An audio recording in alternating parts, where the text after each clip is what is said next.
buenas, un gusto estar con ustedes aquí en Imagen y Palabra, este programa que tenemos de cine, en donde presentamos las películas, exhibimos la película y en la medida de nuestras posibilidades, posteriormente a que se termine la película, charlamos con los directores, los actores, las actrices, gente que esté involucrada con la película.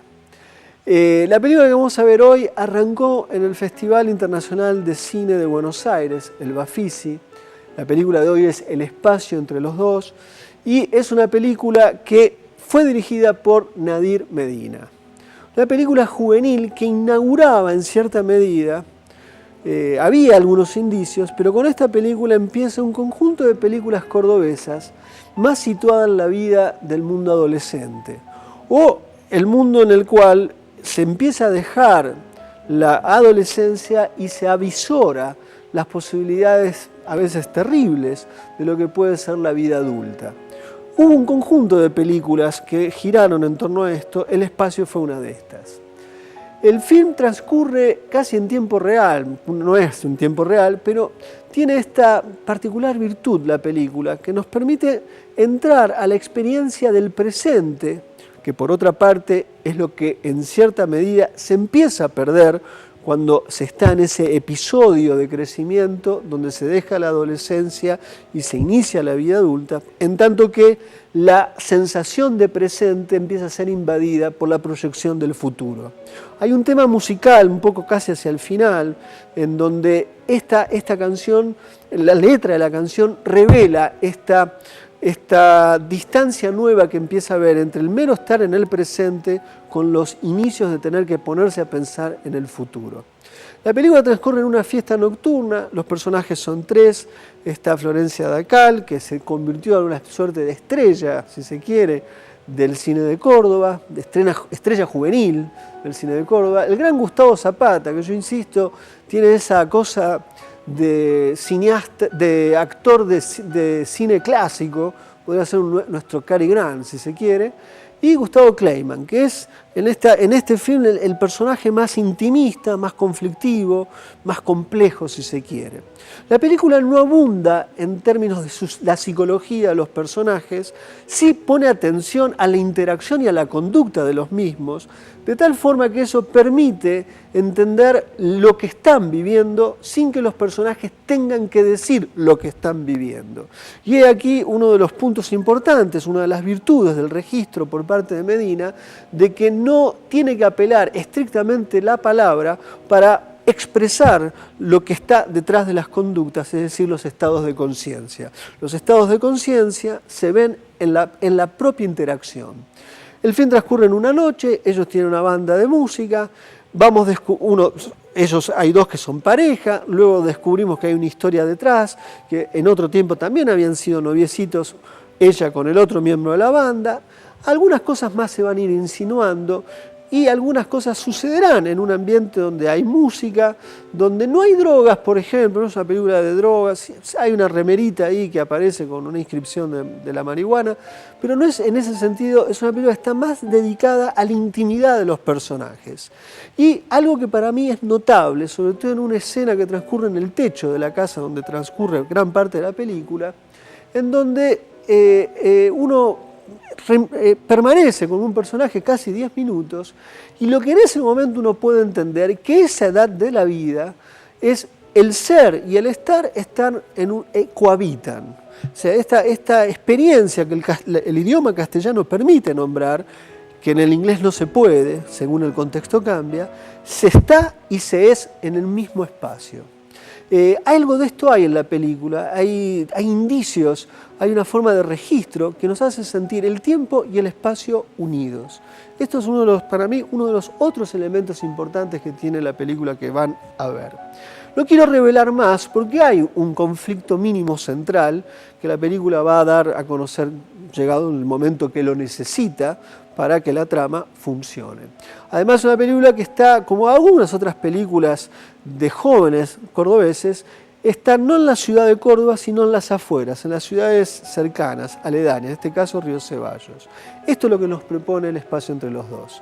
Los dejo con la película y cuando terminemos nos vamos a encontrar con el director de la película, con Nadir Medina, un joven cineasta de una gran sensibilidad que ha vuelto a filmar, que ha estado metido en otros proyectos y procesos del cine de Córdoba y creo que desde el 2012 al 2017 ha pasado muchísimo tiempo.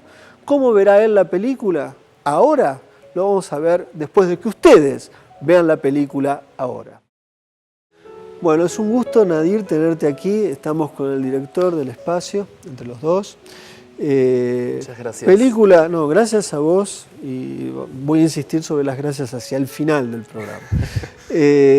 Película que me imagino ha pasado un tiempo bastante importante. Vos tenías 22 o 23 años cuando hiciste esta 22. película. 22. ¿No? O sea, muy arriesgado. Y es una película que denota de inmediato a alguien que está pensando cosas cinematográficamente. Uno puede discutirle a la película, le puede a la gente parecer más, o esto, aquello, lo otro, pero nadie podría, me parece, discutir que vos estás pensando cómo hacer un registro, cómo trabajar un relato acotado, por el tiempo que la propia lógica del relato tiene, que es un relato que es en una noche hasta que amanece. Entonces hay una cantidad de dificultades que se ponen en juego. Lo que quisiera saber es, fue una película inesperada, o sea, ya había películas de Córdoba y de pronto una nueva película en el Bafisi, me acuerdo que yo la veo un poco por eso. ¿Cómo fue que concebiste la película? ¿Cómo llegó? ¿Cómo apareció? ¿Cómo apareció? Porque vos un poco saliste de la nada misma y apareció un nuevo director cordobés. Sí, fue medio loco. En realidad yo estudié cine en la Metro. Nunca hice mucho dirección en ese momento, yo me dediqué un poco más a la dirección de fotografía durante la facultad. Había dirigido un par de cortos y en realidad cuando terminamos la facu fue como dijimos, bueno, hagamos algo con mi mismo grupo de la facultad, que estaba Darío Mascambroni, Flor Hueve, un grupo de amigos, Natalie Córdoba, que veníamos trabajando mucho juntos y empezó ahí a surgir una idea de, bueno, hagamos una película. Y yo tenía una cierta idea de qué quería representar. Tenía un par de imágenes, que eran estos tres chicos que tenían una banda de rock dando vueltas por Río Ceballos, porque yo soy de Río Ceballos, con el gorro de Arlequín en la cabeza. Y a partir de un poco de eso empiezo a estructurar un guioncito que termina teniendo unos 40 páginas, digamos, un guion muy escueto para hacer un largometraje. ¿O no? ¿O no? Hay digamos. películas de Kiarostami que tenían 10 y de Lisandro Alonso 10. Pero el estándar, ¿viste? Es entre 90 y 110, 120. Y en realidad yo tenía una clara intención de que había ido descubriendo que lo que a mí me gusta del cine es trabajar con actores. Entonces quería desarrollar un poco también esa faceta y un poco encarar la peli desde ese lugar, ¿no? Entonces, digamos, realmente la película la trabajamos con los tres actores ensayando durante 3 meses de forma muy intensa y en cierto punto reescribimos la película entre los tres. Y un poco surge de ahí la película, de una necesidad personal y de una urgencia personal que tenía que ver con que yo sentía que necesitaba hacer la película en ese momento porque lo estaba viviendo. Porque el proyecto, digo, lo podríamos haber presentado a fondo de financiación. Claro, fue una película hecha sin nada. Enteramente independiente. Exactamente, sin nada. Pero eso implicaba que, no sé, demoráramos 3, 4 años en hacerla y ya no sé si le iba a querer hacer. Yo necesitaba hacerla en ese momento. Creo que en cierto punto por eso, ¿no? Porque yo tenía esa edad, los actores iban a tener esa edad y estábamos todos más o menos del equipo, teníamos un poco esa edad y necesitábamos como contarla en ese momento. Yo venía justo, acababa de terminar de filmar una serie como técnico, digamos, yo como eléctrico, tirando cables y reflectorista en una serie que se llamaba Edén. Y había quedado con muchas ganas de filmar y en contacto con mucha gente que se prendió automáticamente a hacer la película. Y nos mandamos, y la hicimos ahí en 6 días. Bueno, es notable en ese sentido, digamos, hay algo que es ostensible, que es la homogeneidad de los intérpretes. O sea, en este sentido que vos decís que los actores, me gusta trabajar con actores, son actores muy jóvenes, Ducal, Zapata y Kramer. Kramer.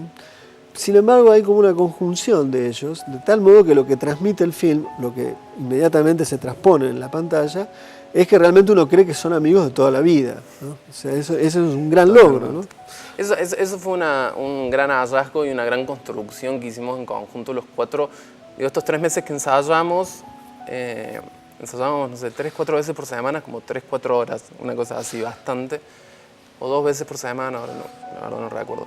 Pero gran parte de eso fue algunas veces ensayar y otras veces simplemente, no sé, tomar mates, tomar birra, tomar sol, estar ahí, digamos, porque para mí había algo esencial que es que había que crear un vínculo entre ellos.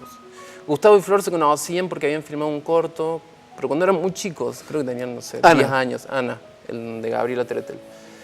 Y con Santiago no se conocían, entonces había algo ahí que había que generarlo. Y me parece que gran parte de la búsqueda en los ensayos fue eso, generar una amistad que por suerte se consiguió, digamos. No, claro, porque era medio riesgoso, eso porque se podían plasmado, pelear, ¿viste? Está plasmado, uno entiende que sí, que realmente se conocen desde la infancia, ¿no?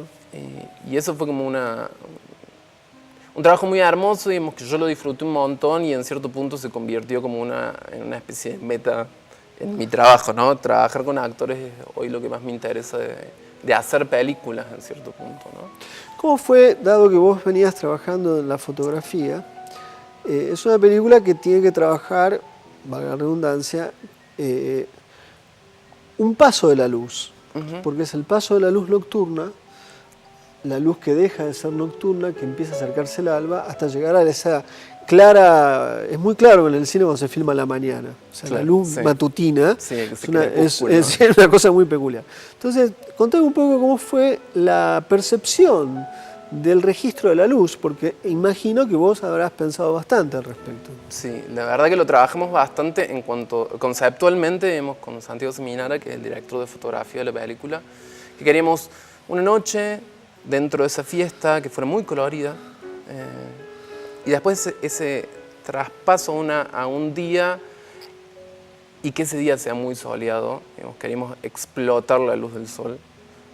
Y ese traspaso en el medio queríamos que se viera, digamos. Por eso la decisión de entre muchas otras cosas, digamos, mostrar esa transición de la luz casi en vivo, la escena del techo. La escena del techo, que iba a ser más larga. Después igual son 10 minutos. Sí. O sea, espero que nuestros televidentes hayan sabido tener la paciencia que merecen. Sí, es una de las escenas más discutidas, pero yo estoy muy contento. Para mí es clave esa escena.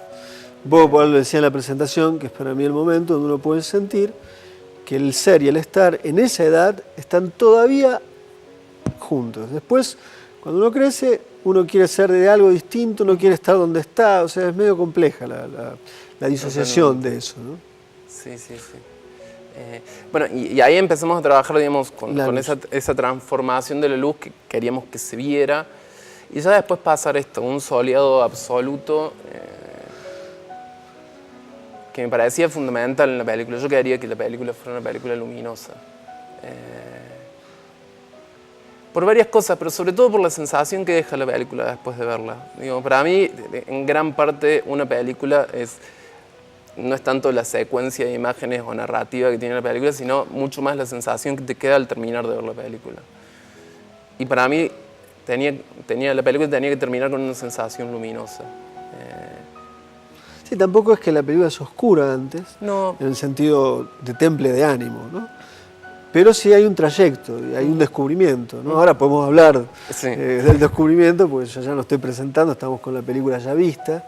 Y tiene que ver con un deseo ya no es ella con él con él, ¿no? Que es el descubrimiento de un erotismo, de algún modo, que está mudo y que se va a anunciar, ¿no?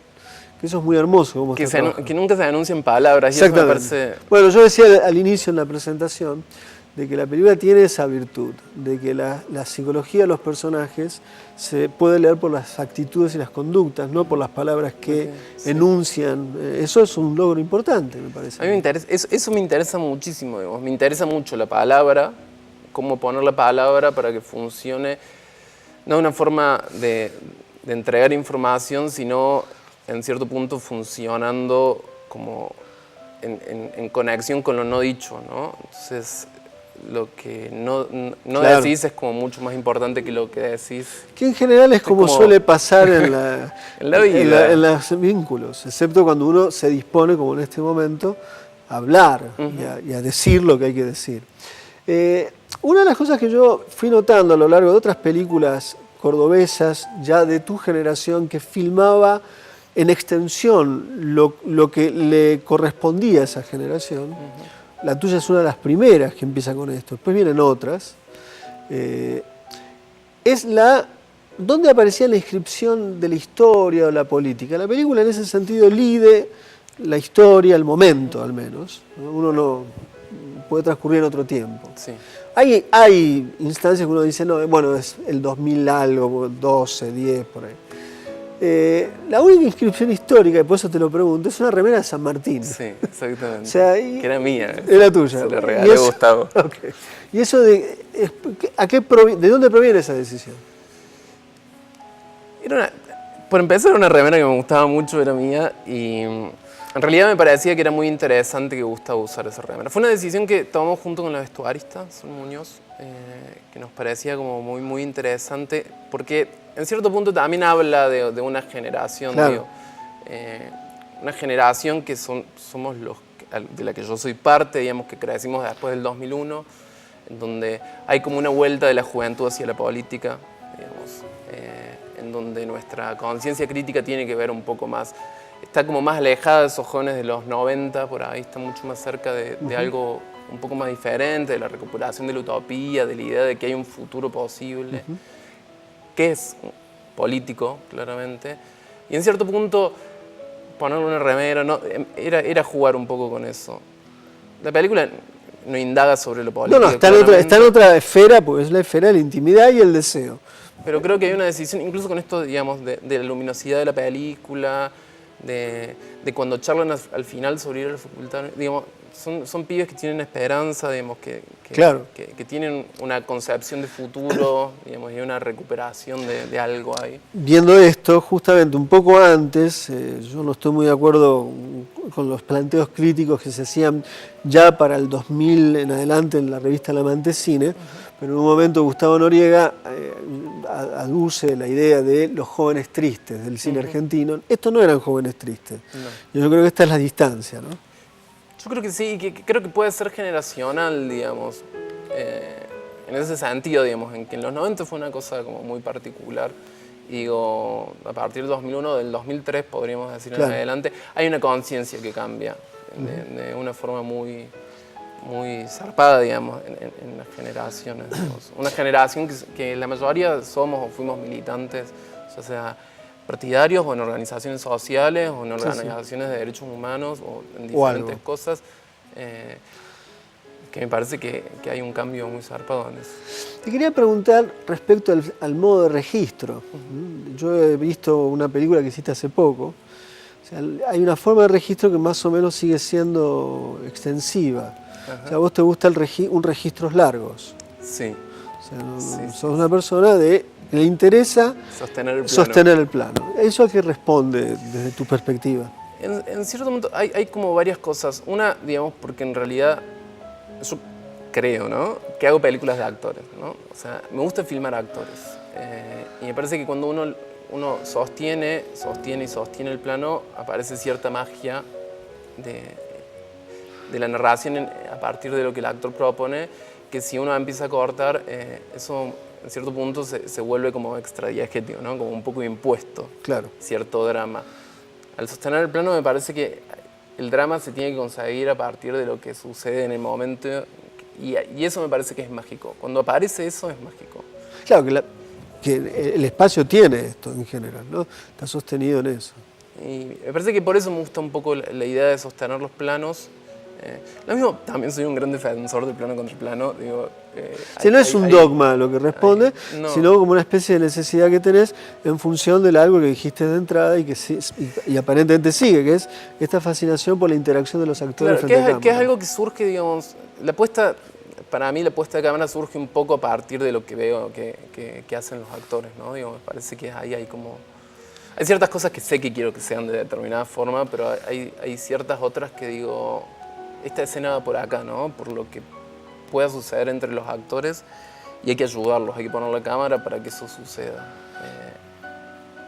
Y también defiendo mucho el plano contra plano porque te da, digo, el cine es el arte del montaje y nos da la posibilidad de, no sé, construir y deconstruir sentido a partir del montaje. Y el plano contra plano es una herramienta fabulosa en ese sentido.